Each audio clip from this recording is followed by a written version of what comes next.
Hi, everyone. Today, I bury my grandma and then watch my estranged parents show up, uninvited, with greedy smiles.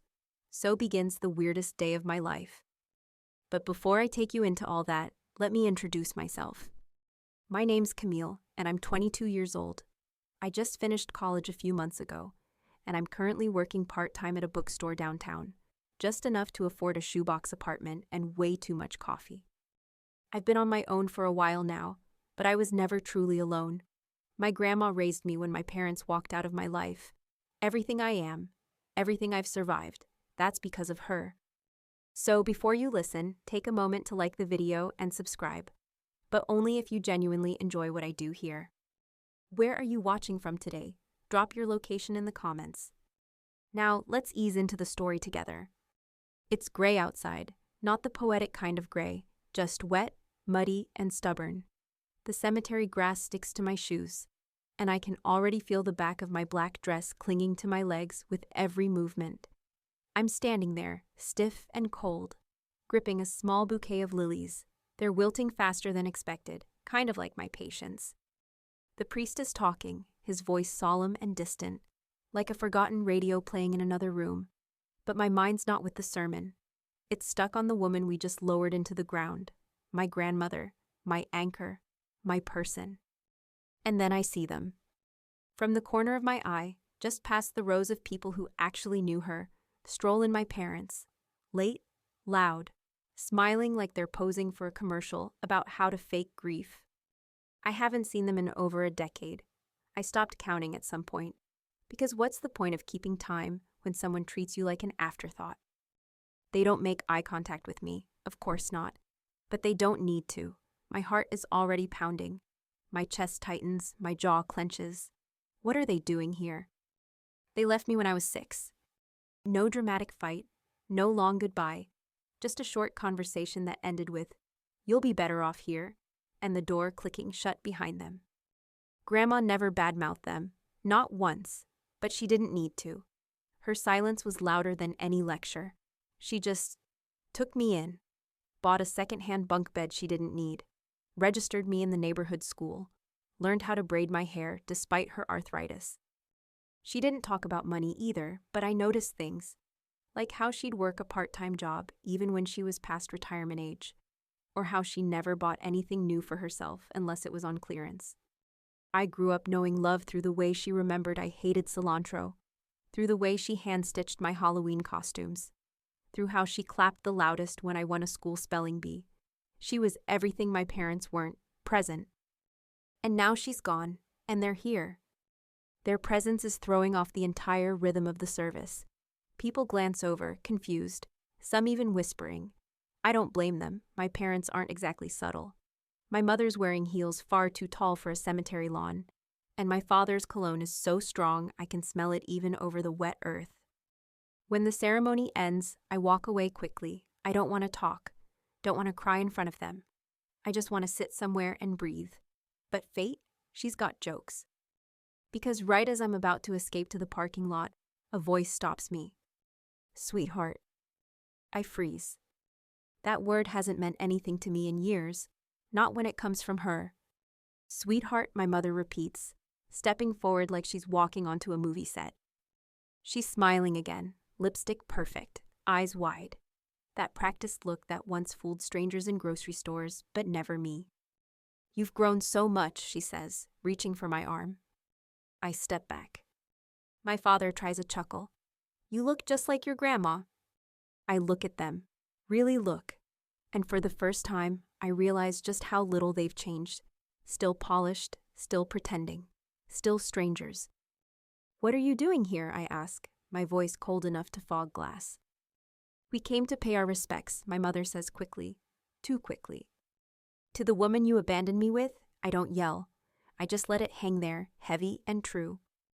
They blink, caught, but not ashamed. Before they can say more, someone approaches from behind. Mr. Redmond, Grandma's lawyer. He's holding a small manila envelope, his expression unreadable. There's going to be a private reading of the will, he says. You're all included. My parents light up like they've won a raffle.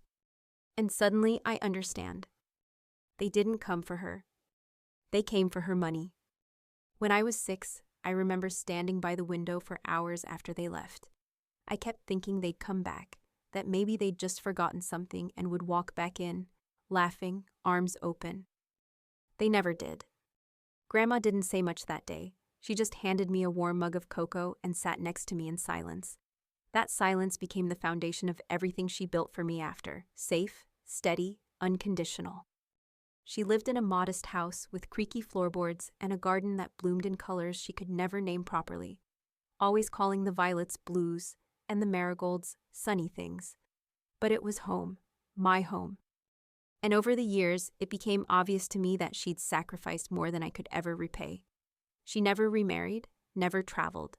She poured everything, her energy, her tiny pension, her entire life, into raising me. And now, the people who'd walked away like I was excess baggage were back, standing in her living room like they belonged. After the funeral, we returned to Grandma's house for the will reading. The place still smelled faintly of her, lavender lotion, and the faintest hint of cinnamon from her forever half-empty spice jar. I stood in the kitchen for a moment before walking into the living room. It was so quiet. No kettle whistling, no distant hum of the radio playing old songs. Just stillness. I found myself gripping the back of her favorite chair, leather-worn and patched on one arm, where I once spilled orange soda as a kid. It felt like if I just closed my eyes hard enough, she'd shuffle out of the hallway in those fuzzy slippers and say, "Don't forget to wash your hands, honey." Instead, I heard voices, fake, forced voices. "Beautiful home," my mother said to no one in particular, running her fingers across the mantel like she was on a real estate tour. "Yes, very quaint," my father added. He had that investor tone he used even back when I was little. I once heard him try to pitch a landscaping deal at a Christmas dinner. I didn't respond. I just sat across the room, trying not to combust. Mr. Redmond arrived a few minutes later. He was older than I remembered, with deeper creases around his eyes and a briefcase that looked heavier than usual. He set it on the table, snapped it open, and pulled out a thick envelope. "I appreciate you all being here today," he said, looking around like this was just another Thursday. "Your grandmother prepared her will with great care. She also left specific instructions for how this reading would go." My parents shifted slightly in their seats. That fake grief was starting to twitch into something more expectant. Mr. Redmond continued, "Before we proceed, she asked that I share a few things. First, this isn't just a matter of assets. She viewed this as a moment of truth." That got my attention. My mother leaned forward, her voice soft. "Of course, we're here to honor her wishes." "Liar." I didn't even blink. I just watched. "She left a personal letter to Camille," Mr. Redmond added, handing me a sealed envelope. My fingers trembled as I took it. Her handwriting, soft, slanted, unmistakably hers, spelled my name across the front. "She wanted you to read that in private," he said gently.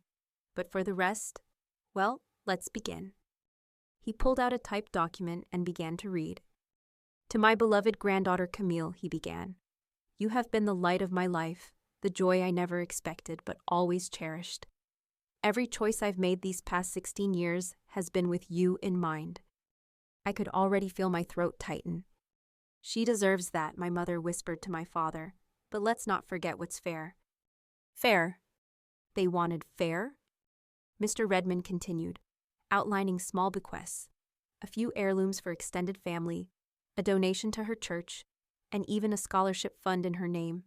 Then came the big one. The remainder of my estate, including my home, all assets, savings, and investments, estimated to total approximately $50 million, will go solely to Camille. Silence. No gasps, just dead silence. Then my father blinked rapidly. "Excuse me, what?" Mr. Redmond didn't even flinch. "It's very clear. Camille is the sole beneficiary of the entire estate." My mother's face turned pale. That must be some kind of mistake. She wouldn't just leave everything to a child. "I'm 22, I said softly. "She didn't even raise her alone," my father snapped. "We were around. We contributed." "No, you didn't," I said. My voice cracked, but I held my ground. "You walked out. She did it all. Every scraped knee, every sleepless night, every school project. All her." Mr. Redmond cleared his throat. There's more. My parents turned to him, desperate. He continued, your mother included a clause. Should anyone contest this will, their potential share, if the will were to be invalidated, will be legally forfeited to a local foster youth fund. The look on their faces, you know that exact moment someone realizes they brought a spoon to a knife fight? Yeah, that. They went silent again. Mr. Redmond closed the folder and folded his hands. Camille, your grandmother trusted you to decide what happens next. She wanted you to feel empowered, not obligated. I held the letter she'd left me in both hands. My fingers were shaking, but not from nerves. From something else, maybe clarity, maybe grief, maybe the weird sensation of standing at the edge of a brand new chapter. Whatever it was, I suddenly realized that this wasn't about money. It was about truth, and about finally being seen. After the will reading, the air inside Grandma's house felt heavier, like the furniture itself was bracing for a storm. My parents didn't leave. They stayed behind, pacing, murmuring to each other in that tight whisper-yell tone people use when they think no one's listening. I stayed in the kitchen, clutching Grandma's letter like it was a lifeline. I still hadn't opened it. I wasn't ready. Not yet. Instead, I poured myself a glass of water and waited. I knew what was coming. Sure enough, less than 5 minutes later, they came in, together, as if rehearsed. Camille, my mom began, voice soft, smile rehearsed. We need to talk. Here it is. My dad jumped in right behind her. We were surprised, just like you, shocked, honestly, but there's clearly been a misunderstanding. I raised an eyebrow. A misunderstanding? Yes, my mom nodded eagerly. We understand that your grandmother was very emotional near the end. Grief can cloud judgment. We should be working together on this, not arguing. I let out a laugh, short and sharp. Arguing? You abandoned me. Haven't spoken to me in over 10 years. But now that there's money involved, suddenly I'm sweetheart again. Their faces froze for a moment, just long enough for the cracks to show. My father recovered first. Camille, it's complicated. We didn't abandon you. We left you in a stable home. With your grandmother. That was a decision made out of love. You moved across the country and changed your number, I said flatly. You missed every birthday, every graduation. You left. Silence. They were still trying to figure out which version of the story to sell me. Was it the regretful parents who were too young and scared? The ones who always loved me from afar? Or the martyrs who let me go for my own good? You don't understand what we were dealing with back then, my mom tried again. Financial stress, your dad's job. We didn't know how to raise a child. We weren't ready. I stared at her. So you just opted out? Her expression faltered. Then came the guilt card. We thought you'd be better off, she said, voice trembling now. We never stopped thinking about you. I could almost believe her. Almost. But not enough to forget everything. I used to wait at the window for you, I said, my voice low. Every night for a year, I thought maybe you were just running late, that maybe tomorrow would be the day you remembered I existed. That hit something. Her eyes went glassy, but I didn't stop. Grandma never made excuses for you, but she never spoke against you either. She gave me what you didn't, time. And now that she's gone, I don't owe you anything. My father stepped in, dropping the gentle act. You really think you can handle all this alone? $50 million. You don't know the first thing about managing that kind of estate. Ah, there it is. I narrowed my eyes. So you're here to help? We're here because we're family, he said, but the words didn't sound like a promise. They sounded like a transaction. I folded my arms. If you're here for money, you're wasting your time.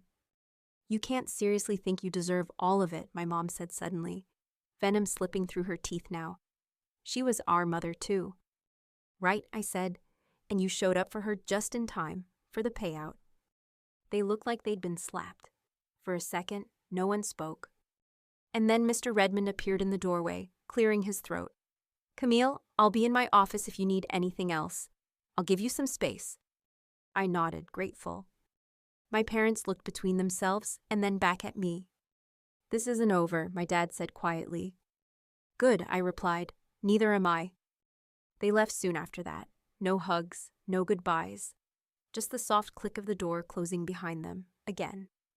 I sat back down at the kitchen table. The letter was still in my hand, unopened. I stared at my name written in Grandma's careful script. Then, slowly, I tore it open. It started simply, "My dearest Camille, if you're reading this, it means I'm gone, and I hate that I can't be there to hold your hand through it all. But I want you to know a few things." Tears stung the corners of my eyes. "I never wanted you to grow up questioning your worth. You were never a burden, never an obligation. You were my second chance at love, and I would choose you 1,000 times over." I pressed the letter to my chest for a moment, just breathing. "I know your parents may return now. I suspected they would. That's why I did what I did. Not to punish them, but to protect you. I didn't want them to manipulate you or make you feel guilty. You owe them nothing, Camille. Not your peace, not your inheritance, not your future." She knew. If you choose to forgive them, do it on your own terms, but never forget who stayed and who left. There's power in remembering, and there's power in letting go. At the bottom was one final line, scribbled in ink slightly shakier than the rest. "You are more than enough, just as you are. Love, always, Grandma." I sat there for a long time after that. No tears, just stillness. The kind that comes when the fog finally clears and you can see the road ahead. The house felt a little less empty. The next morning, I woke up to the sound of my phone vibrating nonstop. At first, I thought it was one of those spam calls. But no, voicemails, texts, even emails. All from numbers I didn't recognize. A few from reporters, some from extended family members I hadn't seen in years, and of course, a fresh batch from my parents. They didn't even try to hide it anymore. "Camille, we really need to talk about the estate. Let's be reasonable about this. You're young. Let us help. We're your parents. We deserve to be included." Deserve, that word again. I deleted every message without replying. Mr. Redmond had arranged for a formal meeting later that day to start the process of transferring Grandma's assets. So I went. I showed up in the same thrift store blazer I wore to my college interviews, hair pinned back, heart pounding like I was walking into a courtroom. He greeted me kindly with coffee and an overly detailed spreadsheet. "I know it's a lot to take in," he said, sliding the folder across the table. "But I'll walk you through everything, piece by piece." I flipped through it, stunned. Grandma had built a small empire, properties, investments, even shares in a local tech company that had exploded in value over the last decade. She'd never once hinted at how much she had. And yet I realized I'd never felt poor. She gave me everything I needed, quietly, consistently, without ever calling it sacrifice. We spent hours going through it all: legal paperwork, financial decisions, account setups. "I can recommend a financial advisor if you'd like," Mr. Redmond offered. I nodded. "Yes, please. And maybe a therapist too?" He smiled. Wise choice. But of course, peace never lasts long. When I got home that evening, I found an envelope tucked into the crack of my apartment door. No return address, just my name. I opened it cautiously. Inside was a short letter written in my mother's handwriting. "Camille, you're being unfair. We've made mistakes, yes, but we're still your family. That money was meant to support all of us. Don't let some old grudge destroy your bloodline. Please call me. Mom." I read it twice, then I crumpled it and threw it in the trash. There's this strange thing that happens when someone who hurt you tries to play the victim. It's like being gaslit by your own history. They twist it until you question your memories, until you wonder if maybe you were too sensitive, too unforgiving. But I remembered, all of it. I remembered birthdays spent alone, school forms signed in shaky cursive because Grandma had to practice just to get it right, emergency room visits where she stayed up all night with me while they didn't even know I'd broken a bone. I didn't owe them closure just because they'd suddenly decided to show up. That weekend, I went back to Grandma's house, my house now. I walked through each room slowly, feeling the weight of the past press into the walls. In her bedroom, I found a small wooden box tucked inside the top dresser drawer. Inside were photos, me at every age. First day of school, prom night, graduation. Even a selfie we took the day I got accepted into college. She'd printed them all out, kept them safe. There was also a folded piece of paper with a list written in her handwriting. Camille's favorite meals: Mac and cheese, but the real kind, not the box. Tomato soup with grilled cheese. Banana pancakes, Sundays only. Camille's allergies. Penicillin. Cheap perfume. Camille's dreams. Travel to Italy. Open a bookstore cafe. Never feel unwanted again. I sat down on the bed and sobbed. Not loud, not ugly, just quiet, shaking grief that settled in my bones. She'd seen me so clearly, knew me like no one else ever had. And the money, the estate? It wasn't just a gift, it was armor. She'd set me up for a life where I didn't have to beg for belonging. On Monday, I returned to Mr. Redmond's office to finalize the documents. My parents were there, waiting outside like two ghosts who couldn't find peace. My dad stood when I walked up. "We need 5 minutes," he said. "Just 5. I looked at them, really looked. Tired eyes, fake warmth. Behind it, entitlement. I shook my head. You had 16 years. And I walked past them. Inside, I signed the last of the paperwork. The house, the assets, the trusts, all mine now. But still, I didn't feel rich. I felt heavy. Mr. Redmond gave me one last envelope. "She wrote this for you, too. Said it was for after everything was final." I took it home, opened it at the kitchen table with a cup of tea, Grandma's favorite chamomile. Now that the dust has settled, go live. Don't let this money chain you to the past. Use it to build something better, something that feels like freedom. And whenever you doubt yourself, remember, this wasn't a reward. It was a vote of confidence. Love you, kid. Always. G.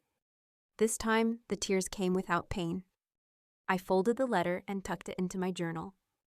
And for the first time in a long time, I allowed myself to believe. Maybe I wasn't broken. Maybe I wasn't abandoned. Maybe I'd simply outgrown the people who left. The next few days were quiet, but the kind of quiet that hums with tension, like the air before a thunderstorm. I spent most of it getting legal documents notarized, transferring titles, sitting through long, sterile meetings where everyone wore expensive suits and spoke in riddles about estate portfolios. And yet, the moment that stood out the most wasn't about the money at all. It was the lawyer's smile. I'll explain. See, after everything was signed, stamped, and sealed, Mr. Redmond looked up from his paperwork and gave me this tiny, knowing smirk. Not smug, not sympathetic, just satisfied, like someone who watched a story play out exactly as it was supposed to. "You know," he said, sliding the final folder into his briefcase, "your grandmother planned this for years." I blinked. "What do you mean?"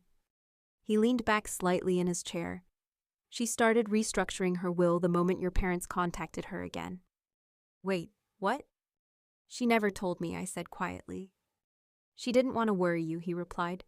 "But yes, they reached out a few years ago, tried to rekindle the relationship.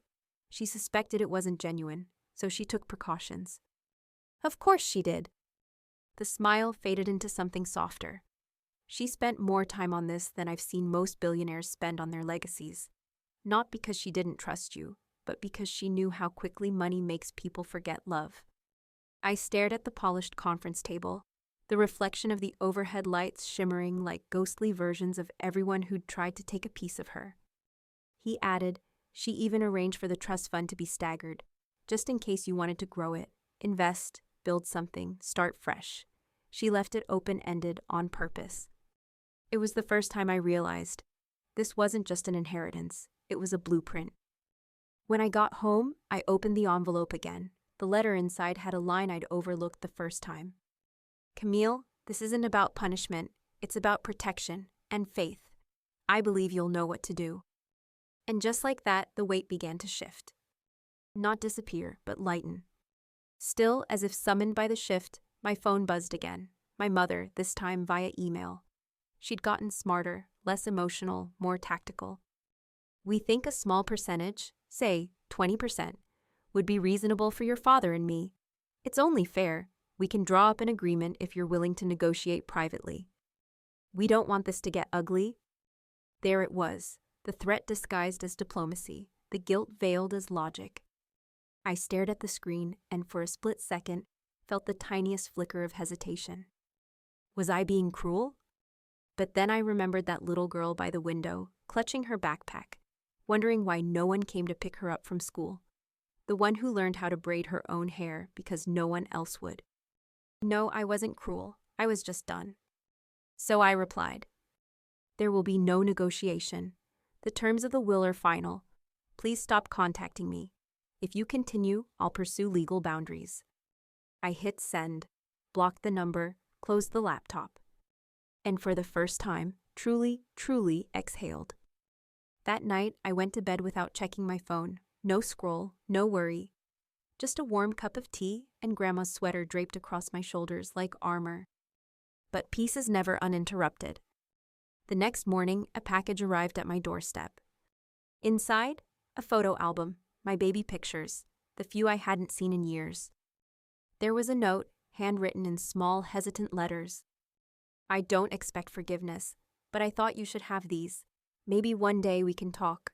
Until then, I wish you peace. Mom." I stared at it for a long time.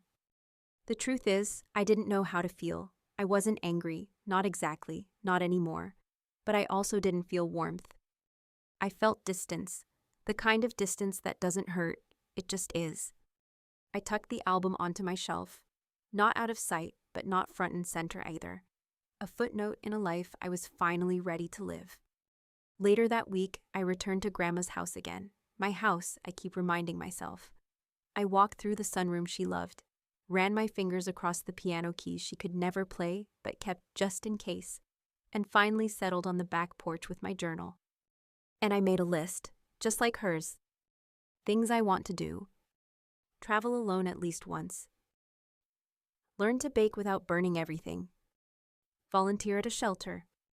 Read every book on Grandma's shelf. Open a bookstore cafe with cinnamon scones. Things I will not do. Apologize for surviving. Justify why I stayed angry. Let guilt shape my future. I closed the journal with a small smile. That's when it hit me. The money didn't make me powerful. The truth did. The clarity. The ability to draw a line and not flinch when someone tries to cross it. And Mr. Redmond's smile that day? It wasn't about wealth. It was about watching someone finally realize they get to choose how their story ends. It was almost 2 weeks before I received another call from Mr. Redmond, and this time, it wasn't to discuss the estate. "Camille, I think it's time to talk about the final part of your grandmother's plan," he said, his tone more serious than before. "You might want to come in." I was standing in the kitchen, preparing my usual morning coffee when the words hit me. Final part? What could there possibly be left?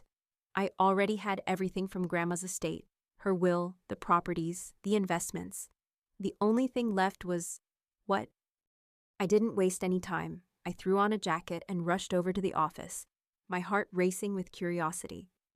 Mr. Redmond met me at the door, his expression unreadable. "I've been waiting for you," he said, ushering me into his office. He handed me another envelope, much thicker than the last one. "This was something your grandmother wrote several years ago," he explained as I sat down. "It's a sort of legacy she wanted you to have, in case you were ready for it."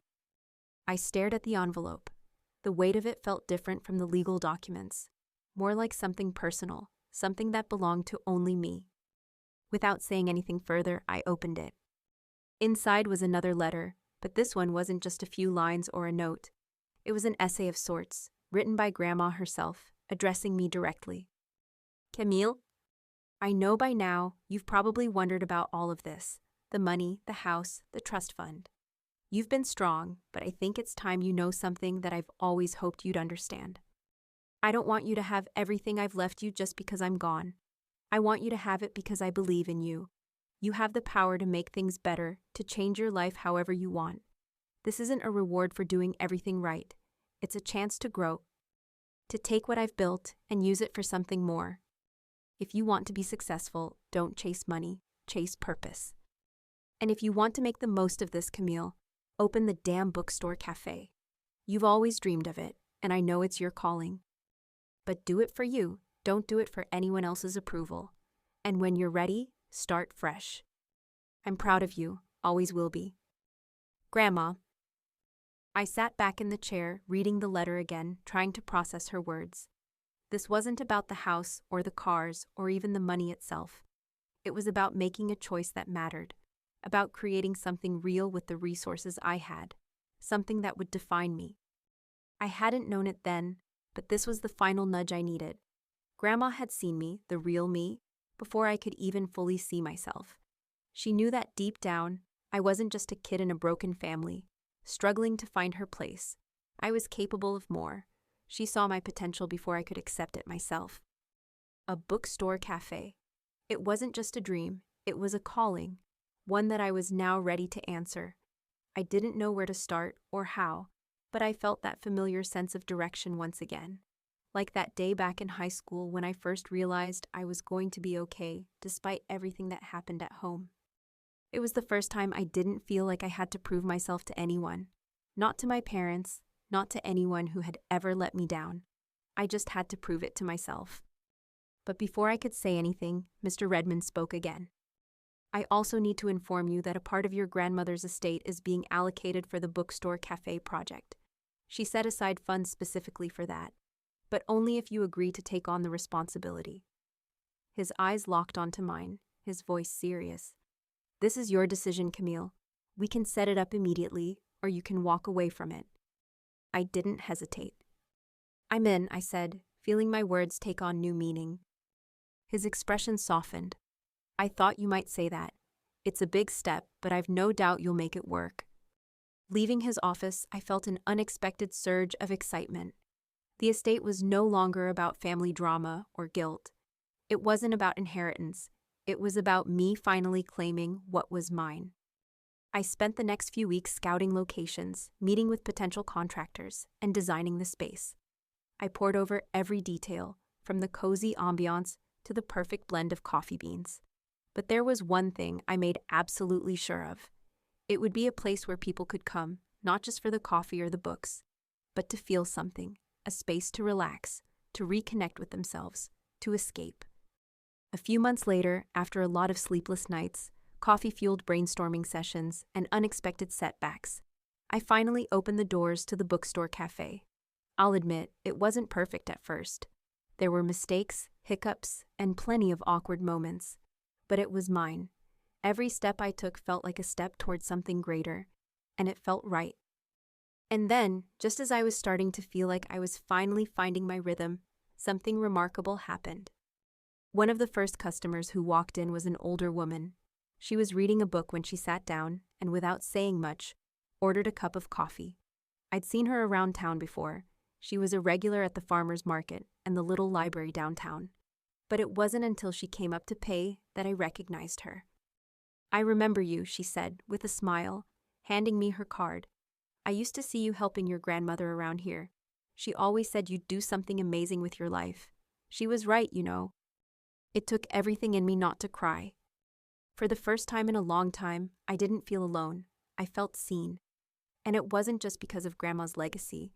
It was because I had built this space for myself, a place where I could finally start being me. As she walked out the door, I realized that maybe this was the best part of it all, finally understanding that my story was mine to write, and no one could take that away. Opening the bookstore cafe wasn't the end of the story. If anything, it was the beginning of an entirely new chapter, one where I was finally the author of my own life. But like any good story, not everything went smoothly. The moment word got out that I had opened the shop, and that it was funded by the mystery inheritance from my grandmother, I started getting attention again. Some of it was kind, some wasn't. Local gossip blogs ran stories like tragic heiress turns bookworm, $50 million cafe opens downtown. Distant relatives I hadn't heard from in years started popping up with nostalgic texts like, "Remember me? We used to play in Aunt Lucy's backyard. So proud of you." Even my parents tried again. This time, they sent a lawyer. He showed up at the cafe one afternoon like it was just another errand on his list, holding a thick envelope and a slimy kind of politeness. "I'm here on behalf of Mr. and Mrs. Bennett," he said, referring to my parents like they were royalty. "They wish to propose a civil settlement." I blinked. A what now? "They believe it would be beneficial for all parties to resolve any remaining tensions amicably," he continued. They're prepared to accept a 10% share of the estate in exchange for dropping any future claims or public statements. I stared at him for a moment, not because I was shocked, but because I couldn't believe how shameless this whole thing had become. "I'm not interested," I said flatly. "You should know," he replied, adjusting his tie, "that they do have some legal options. Contested wills, especially those involving such large sums, can be reevaluated under certain claims." He didn't say it directly, but the implication was clear. Play nice, or we'll make this ugly. I didn't raise my voice. I didn't argue. I simply reached under the counter and handed him a small folder I'd had prepared for months. A document from Grandma's lawyer with the notarized clause that anyone who contested the will would forfeit everything. His lips pressed into a thin line as he skimmed the first few pages. "I suggest they read that before drafting another offer," I said, "and maybe a dictionary. Look up the word forfeit." He left without another word. That night, I locked up the shop a little earlier than usual. I turned off the lights, lit a candle, and sat by the window seat with a blanket and my journal. The streets outside were quiet.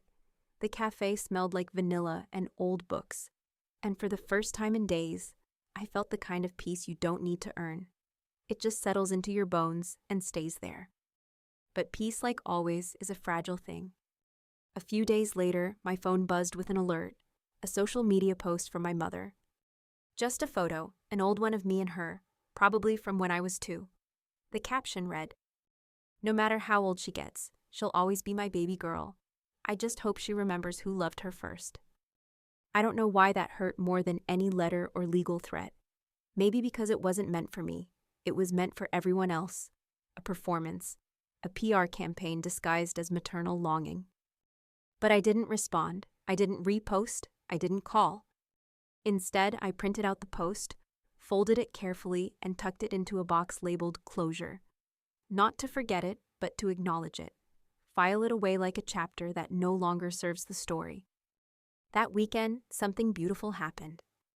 A woman came into the cafe with a young girl, maybe 8 or 9 years old. They sat at the corner table, sipping hot chocolate and flipping through a copy of Anne of Green Gables. The girl had that soft, tired look kids get when they've seen too much too young. At one point, she wandered over to the register while her mom was in the bathroom. She looked up at me and said, "Is this your shop?" I smiled. "Yeah, it is." She looked around, then back at me. "It feels safe." And that's when it hit me. That's what Grandma had built for me, and what I was now building for others. Not a store, not a legacy. A sanctuary. Later that night, I stayed behind after closing and made a few changes to the cafe's website. I added a quiet little tab called Our Story, and I wrote, "This place was built in memory of the woman who gave me everything when I had nothing. It's for the ones who feel too forgotten, too tired, too alone. You belong here." Books, coffee, quiet corners, and the feeling that maybe, just maybe, someone understands. And then I did something that scared me. I took out Grandma's old key, the one that opened her garden shed, the one she kept on a string by the back door, and I tied it to a ribbon and hung it on the wall near the entrance. A tiny note below it read, "She unlocked everything I couldn't." In that moment, surrounded by the quiet hum of soft music and shelves filled with secondhand novels, I knew. The story wasn't about what they tried to take. It was about what they could never touch. The real turning point didn't come from a courtroom or a lawyer's office or even the cafe. It came from something much simpler, a decision. A decision not to fight them anymore. Not because I gave up, but because I had already won. My parents never filed a lawsuit. I think they realized, either from their lawyer or from the clear legal boundaries Grandma had drawn, that they didn't stand a chance. But even so, they didn't disappear. They just lingered. They posted more photos, tagged me in old memories I had no desire to revisit. My mom left voice messages that got increasingly desperate, oscillating between guilt, nostalgia, and mild threats wrapped in soft tones. My father's strategy was colder. "You'll regret this," he said once, flatly, in a voicemail he didn't realize would be automatically transcribed and emailed to me. But I didn't feel fear. I felt something stranger. Pity. They had spent so long chasing money that they'd forgotten how to be human. And now, faced with the reality that I wasn't manipulable anymore, they were scrambling, lost. And for the first time, I wasn't tempted to fix it. I wasn't even tempted to reply. Instead, I focused on living, really living. The cafe started picking up, slowly at first, mostly regulars who appreciated the quiet. Students, artists, older folks who didn't want Wi-Fi so much as a place to just be. And then word started to spread. We got featured in a small write-up in the local paper. The Heir Who Stayed, a cozy cafe with a story worth reading. Customers started asking for me by name. Some brought their own stories. One woman told me she'd left an abusive marriage and hadn't felt safe in a public space until she sat near our back bookshelf and realized no one would bother her there. Another guy, mid-30s, tattooed arms, tough voice, came in just to borrow Charlotte's Web. Said he hadn't read it since his mom passed. These weren't just customers, they were reminders. Reminders that we all have grief, and we all want to turn it into something softer. One evening, while locking up, I found a handwritten note wedged into the tip jar. "You don't know me, but this place saved me today. Thank you." I sat on the floor behind the counter and cried for a solid 10 minutes. Not from sadness, from relief. Because somewhere along the way, I had let go of the idea that closure had to come from a confrontation, that I needed to hear, "I'm sorry," to move forward. Instead, I gave myself closure. I gave it to myself every time I said no without guilt. Every time I opened the cafe doors with pride. Every time I saw someone exhale in this space and realized, this is what love looks like when it's rebuilt from ashes. But there was still one more thing I had to do. One last moment I owed myself. So I planned a small memorial, not for Grandma exactly, but for us, for what we survived, for what we created.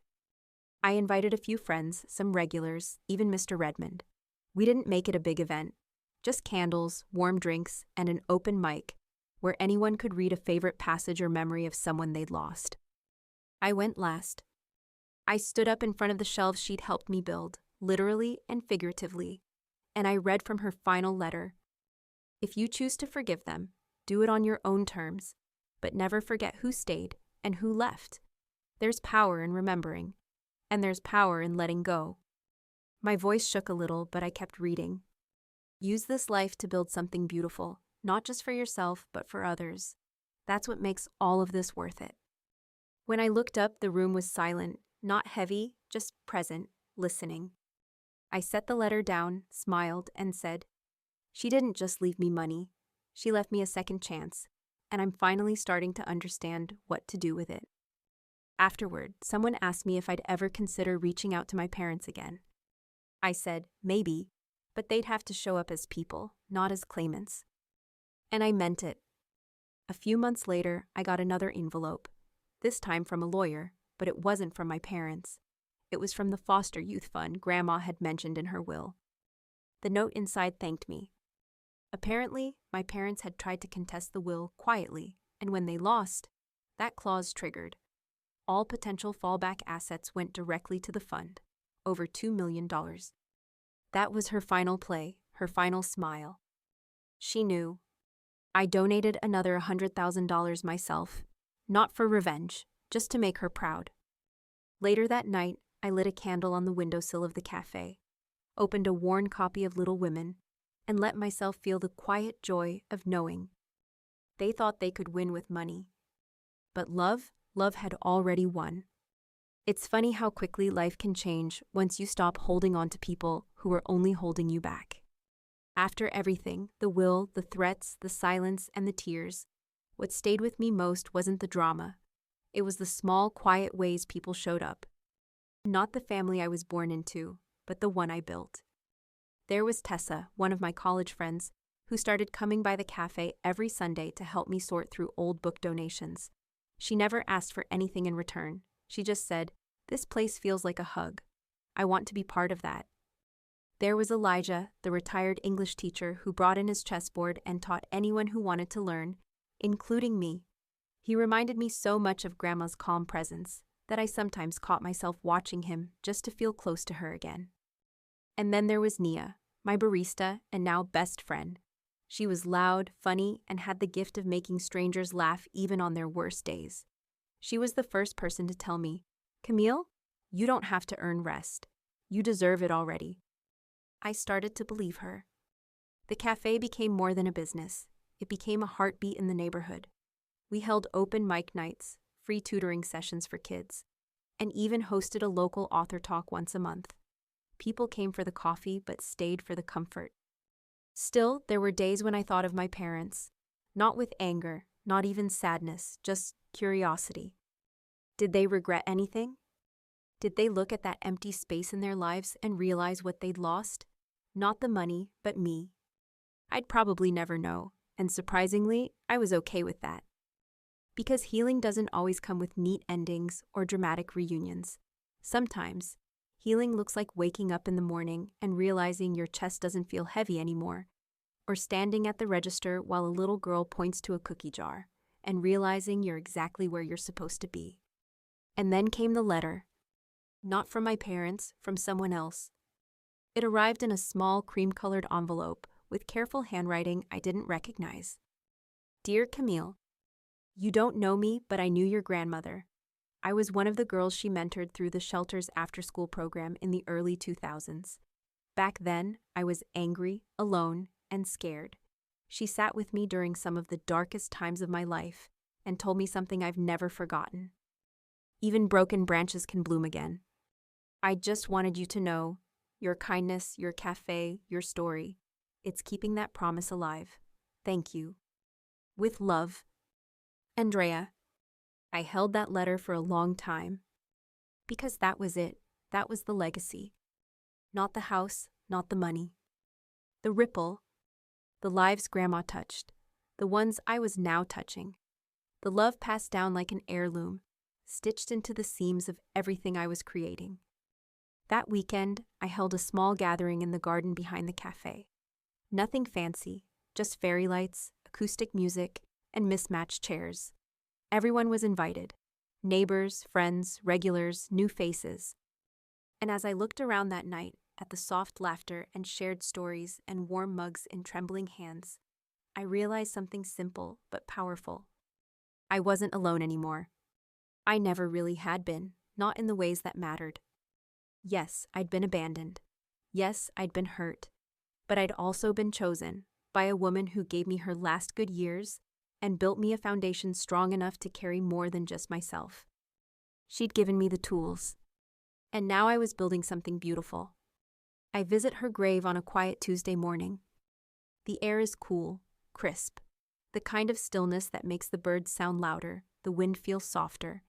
I bring a small paper bag from the cafe, banana pancakes, and a thermos of chamomile tea. Her favorites, mine too. I sit cross-legged on the grass beside her stone, which reads simply, Margaret Hale, beloved mother, fierce protector, quiet force of nature. I pour some tea into the travel cup and set it down next to the flowers. Then I breathe. Hi, Grandma, I whisper. It's been almost a year since she passed. A year that feels like a lifetime, but also like a blink.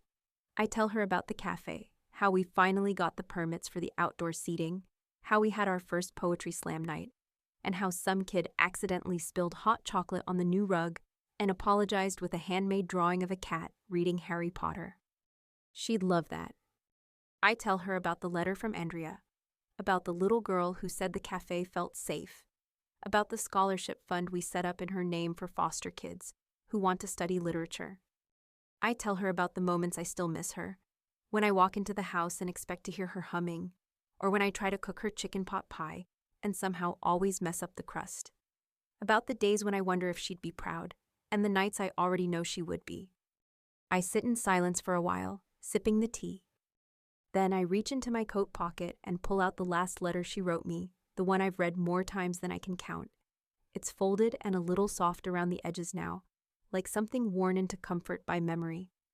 More than wealth, she left me strength, clarity, and love. That line plays in my mind like a lullaby, because it's true. The money changed things, yes. It gave me the chance to build something stable, something new. But what truly reshaped my life wasn't in any bank account or legal document. It was in the quiet, constant love of a woman who never asked for thanks, just that I live well. Her gift wasn't just about survival, it was about possibility. For so long, I defined myself by what I didn't have. No parents who stayed, no typical family, no straight path. But Grandma gave me something better, a compass. And now I know exactly where I'm going. Before I leave, I tuck a fresh letter under the flowers, a new one, from me to her. Dear Grandma, I used to think I needed justice to move on, that if I didn't make them pay, I'd never be free. But you taught me a different kind of strength, the kind that grows quietly, patiently, the kind that turns grief into gardens and loss into legacy. I've forgiven them, not because they deserve it, but because I do. I found people who love me, not for what I inherited, but for who I am. I've built a life that feels honest and warm and entirely mine. And I think that's what you wanted all along. Thank you for everything. Love, always.